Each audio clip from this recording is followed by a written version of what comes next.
AI is really changing how we work, isn't it? From, simple chatbots all the way to complex data analysis. Absolutely. But things get tricky, really high stakes, when these tools meet sensitive info, like controlled unclassified information, CUI, especially for federal contractors.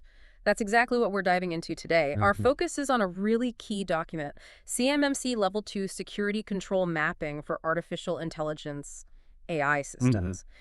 And the point isn't inventing new rules. It's about understanding how the existing 110 CMMC Level 2 practices, which you already have to follow for CUI, how they apply directly to AI tools. Yeah, think of it like a translation guide. Exactly. We're sort of your guides today navigating this intersection. And what's really compelling, I think, about Arnold Villeneuve's approach here, the author, is how he builds this bridge. He takes established frameworks, DFAR 7012, NIST 800 171, things people know, and shows how they map onto this, well, this evolving AI landscape. So it interprets each CMMC practice for AI. Precisely. How AI systems need to be configured, monitored, controlled, governed, all to stay compliant. Okay, so our mission today, for you listening, is to give you a shortcut, a way to get informed on this quickly. We'll pull out the most important bits, maybe some surprising details, and help you understand the practical side of things. If you're integrating or assessing AI with CUI. It's definitely a resource that helps assessors, system architects, those organizations seeking certification, OSCs. It really bridges that gap between the CMMC language and, well, putting AI to work in these sensitive places. Right. Let's jump straight into the practical stuff then, starting with access control, AC. Okay, This is all about limiting who and what can get into your systems, the basics, really. yeah. But with AI, it goes beyond just people logging in, right? Controls like AC.L2, 3.101, and .112, they stress that AI interfaces, even automated workflows like bots calling an AI model, they must restrict access. Only authorized users, authorized processes. And documented roles, too. That's exactly. Roles documented. Yeah. And absolutely no shared accounts, no anonymous access, no guest logins. That's out. Foundational, but you have to think about it for these AI workflows. That's a really critical point for who gets in. But what about the data flow? Controlling CUI once the AI has it. Right. ACL2 3.1.3 is pretty clear.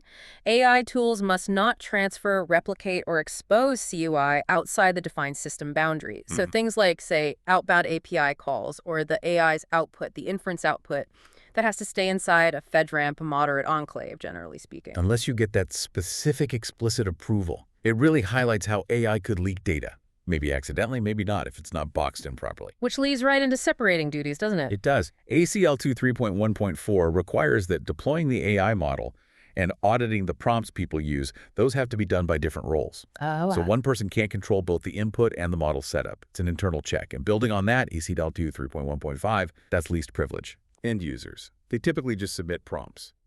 Only specific designated people can configure, train, or manage the models themselves. It's about limiting capabilities to reduce risk. and the basics still apply, but maybe with a slight AI twist, like MFA. Oh, absolutely. ACL02 3.1.9 mandates multi-factor authentication The MFA, for all access to AI tools inside that CUI boundary. all access. So admin stuff too. Everything. Admin access, like configuring models, programmatic access, API calls. If it touches the AI tool, it needs MFA. So we're talking AI dashboards, integrated copilots. The works. And for your system security plan, your SSP, and when you get assessed, you need to show this.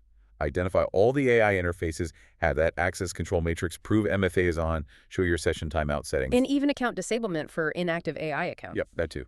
Documented procedures for it. Okay. Let's shift gears to awareness and training, AT, because tech controls are one thing, but people. People are key, absolutely. Yeah. ATL2 3.2.1, it specifies formal annual training for everyone on the risks of using AI systems the wrong way. Not just general security awareness then. No, this is specific. It has to cover scenarios where CUI could get exposed to, say, public AI models, ChatGPT, Gemini, you name it.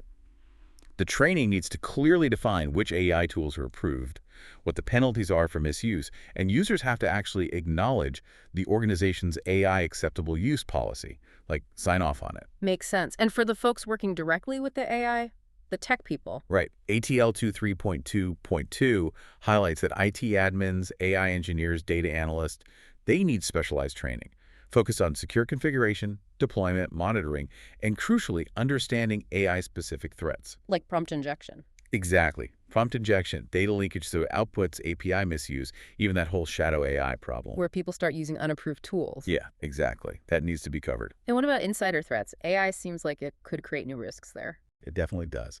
AT.L2 3.2.3 requires training on how AI prompt logs, or even just AI productivity tools, create new insider threat vectors.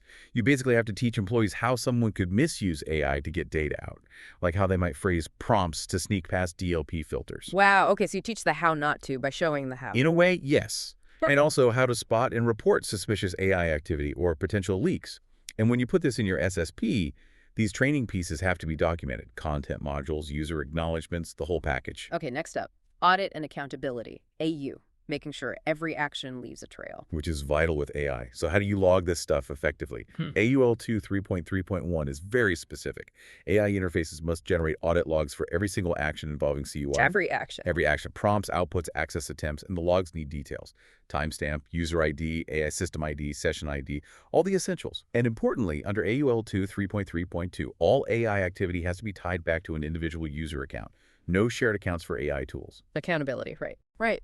Building on that, AUL2 3.3.3 says you need to review and update what you're logging, especially for new AI capabilities. Like code generation or summarization. Exactly. And new risks, like those inference attacks you mentioned, trying to reverse engineer training data. And if the logging itself fails, like if prompt or response logging stops working. Alarms need to go off. AUL2 3.3.4 demands alerts be generated immediately. You can't afford to fly blind.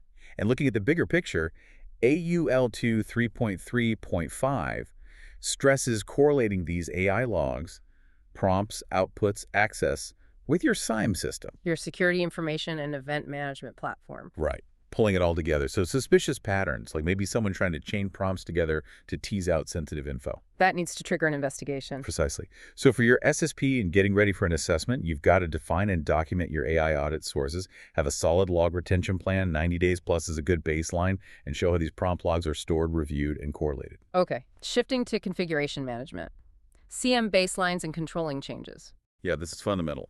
CM.L2 3.4.1 requires that your AI systems think inference engines, LLM integrations, data pipelines. They all need to be inventoried with full configuration baselines. So documenting model versions, API endpoints. Prompt filtering parameters, everything. And it has to be the SSP and kept up to date as things change. Then CM.02 3.4.2 pushes for hardened security configurations, default and iNetwork ACLs, making sure prompt logging is on by default, things like that. And this is where it gets really disciplined, right? CM.L2 3.4.3 says any change. Any change. To AI components, like retraining a model, updating logic, whatever. Yeah. And it has to follow formal change control, documented tickets, security reviews. No undocumented changes. No shadow AI tools popping up. That's explicitly against policy, according to this. And before you even make a change, CM.L2 3.4.4 requires a security impact analysis. Like if you add a new summarization feature, you need to think, could this leak data? Which isn't always obvious up front. It forces that review. And how much functionality should these tools have? That's where least functionality comes in. Yeah. Under CM.L2 3.4.6, configure AI services for inference only by default. Turn off things like external API calls or learning from prompts unless you absolutely need them. Minimize that attack surface. Makes sense. And CM.L2 3.4.9 is interesting. End users must not be allowed to install things like browser extensions or apps that connect to public AI services unless they're approved. So blocking those common ChatGPT browser extensions in CUI environments. Pretty much, yeah. So for your SSP, list all the AI tools in inventory, have the baselines, show configuration checklists, and prove you're enforcing least functionality. Okay, next, identification and authentication.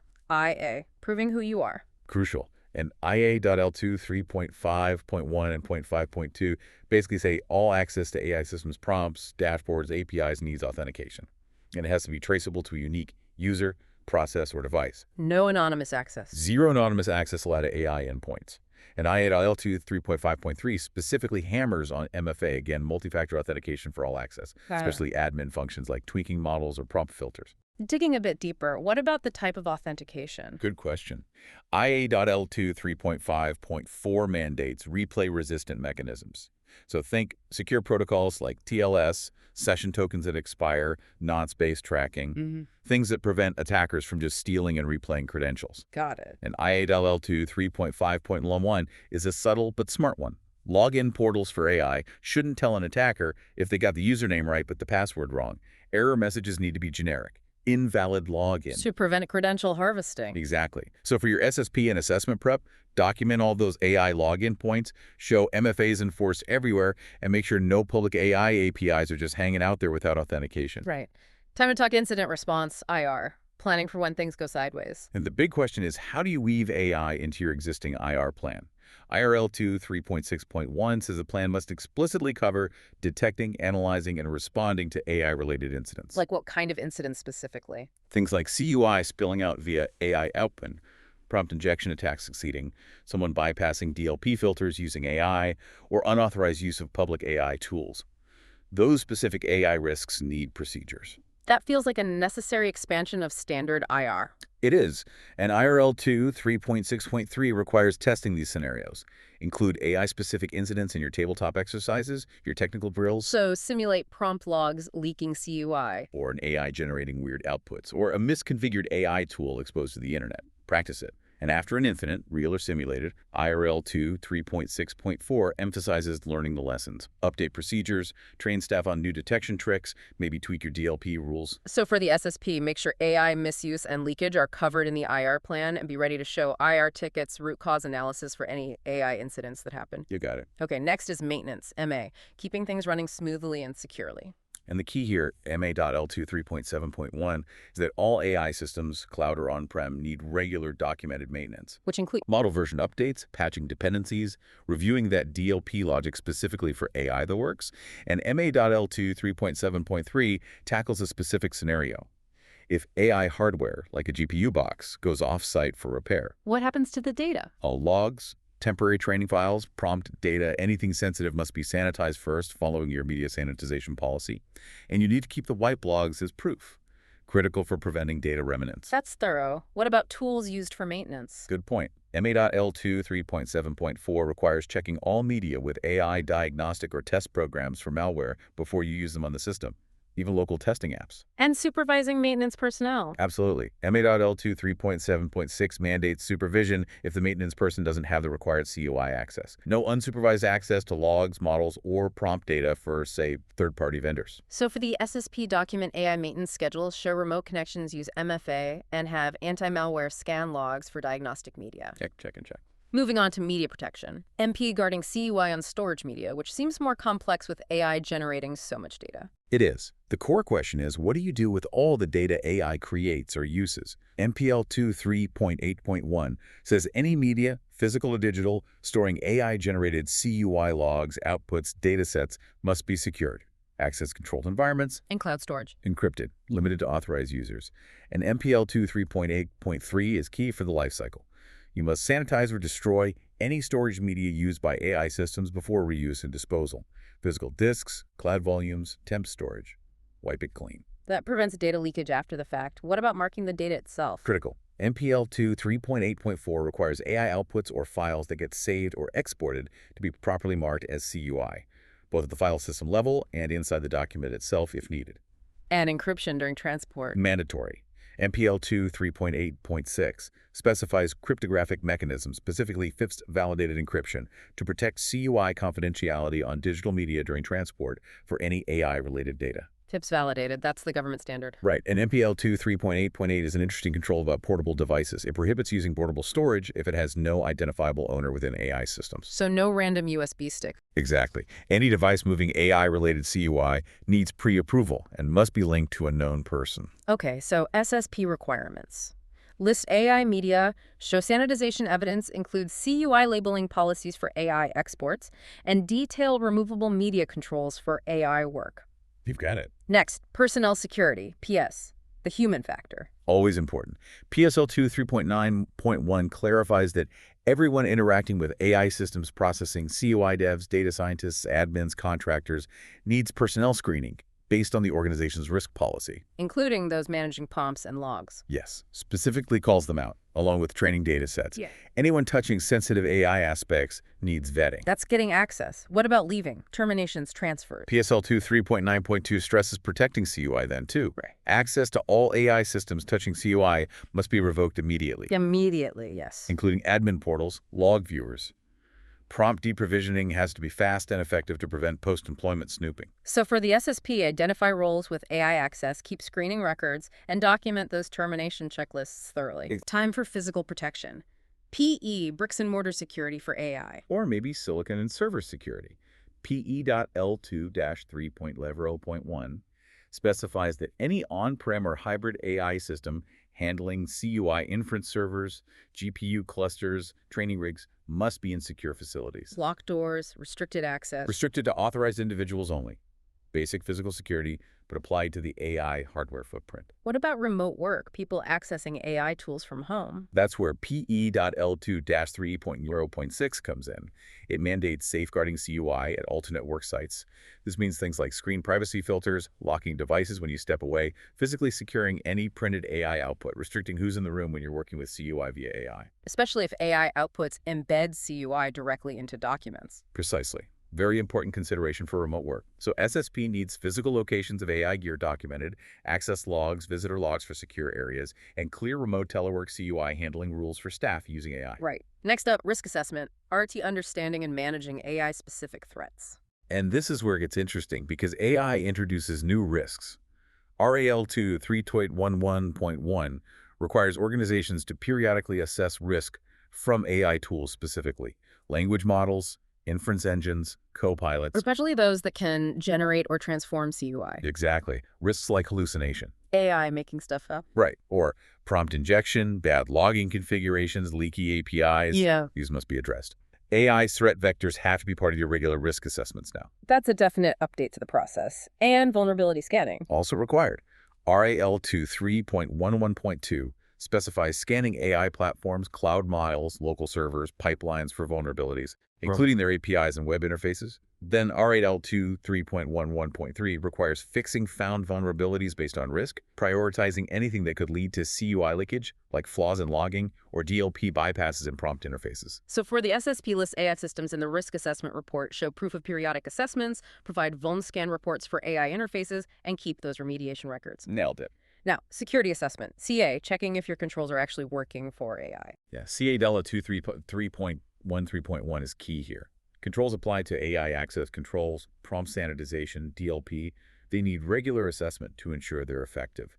It includes checking if AI services are still operating within the boundaries you defined in your SSP, and if new AI features might be creating blind spots for CUI exposure. And if the assessment finds gaps, like unlocked prompts or interfaces that aren't restricted properly, then CA.L2 3.12.2 kicks in. Those gaps must be documented in a plan of action and milestones, a POA&M, and tracked until they're fixed. So accountability for fixing problems? Right. And CAL2 3.12.3 mandates continuous monitoring of AI security controls, watching prompt logs, looking for anomalies, detecting unauthorized use of public AI, catching configuration drift. Keeping an ongoing eye on things. Exactly. And connecting this back, CAL2 3.12.4 requires your SSP to clearly identify all the AI components in the system, boundary-hosted models, APIs, training environments, and keep that SSP updated as your AI setup evolves. Okay, so SSP needs. List all AI systems handling CUI, show proof of control assessments for AI, and have monitoring logs proving controls are enforced on AI usage. That's the evidence you'll need. Almost there. Let's unpack system and communications protection, SEC, securing how information moves. A big one for AI. The core question is, how do you secure AI communications? SE.2 3.13.1 says AI systems need to be part of your network segmentation and boundary protection. All their communication needs monitoring, encryption, and control through firewalls or API gateways. And SE.2 3.13.2 pushes for secure architectural designs, isolating components handling CUI. Build it securely. Okay, sounds like a strong perimeter. What about public-facing AI, like chatbots or co-pilots? SDL2 3.13.5 addresses that. Deploy them in DMZs or isolated subnets. Crucially, without direct access back into CUI system. Keep them separate. Very separate. And SEL2 3.13.6 mandates deny by default firewall rules for AI systems, especially cloud ones. Only allow connections you've explicitly authorized. And SEL2 3.13.8 stresses that FIPS validated encryption again for all CUI communications involving AI, AI to AI, user to AI, system to AI, in transit and also at rest, per SEL2 3.13.10. Encrypt everything, basically. Pretty much, if CUI is involved. Yeah. And SEL2 3.13.7 is interesting. It prevents remote devices using AI from being connected to internal networks and external networks simultaneously. Ah, the dual homing risk. Exactly. A laptop using local AI on CUI shouldn't also be hitting public AI APIs while connected internally. And finally, SEL2 3.13.16 requires AI systems to validate incoming data and responses, check for spoofing or tampering, data integrity. So for the SSP list AI systems, detail boundary protections and encryption, show network segmentation, and document role separation for AI admin versus user interfaces. That covers it. Okay, last family. System and information integrity, SI. Keeping things trustworthy and secure from flaws or malice. Right. SI.L2 3.14.1 requires you to identify, report, and fix security flaws in AI components themselves, inference servers, data pipelines promptly. So finding and fixing prompt injection vulnerabilities or maybe debug ports left open. Exactly, those kinds of things. And SI.L2-3.14.2 mandates protecting AI endpoints from malware, scan file inputs, restrict scriptable components. Beyond flaws, what about misuse? SI.L2 3.14.3 demands monitoring AI traffic prompts going to APIs, admin actions looking for signs of misuse, exploitation, or data exfiltration. Like weird prompt patterns, or someone trying to get around DLP. Precisely. And SI.L2 3.14.4 focuses on identifying unauthorized use of systems. This means monitoring for and blocking public ChatGPT, Gemini, unauthorized plugins in CUI environments, and training employees to report that shadow AI use. How do you stay ahead of new AI threats? That's SI.L2-3.14.6. Monitor AI-specific security alerts from OpenAI, Hugging Face, Azure AI, whoever you use, and act fast when vulnerabilities are announced.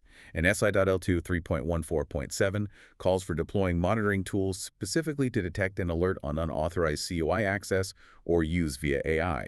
Trigger alerts if users submit crazy long prompts or use AI outside approved boundaries. Okay, so for the SSP list, AI components and vulnerability tracking have malware scanning policies for AI and document how you detect shadow AI. That wraps up the SI controls for AI. So after diving through all 14 families, what does this all really mean for you, for your organization? This deep dive into Arnold Villeneuve's document makes one thing really clear, I think. Securely integrating AI isn't about writing a whole new set of rules from scratch. Exactly. That's the main takeaway. The CMMC Level 2 controls, if you apply them thoughtfully, with discipline, they're already robust enough to cover AI use. It's really about embedding AI systems properly into your SSP, enforcing those technical safeguards we talked about, updating your procedures, and just maintaining strict accountability. It's adaptation, not reinvention.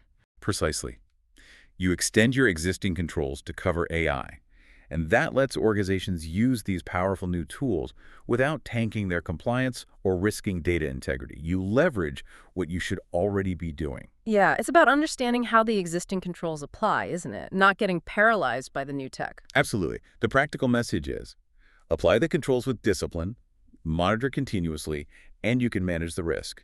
That's key for adopting AI securely in these sensitive environments. And that leaves us with a final thought for you to chew on.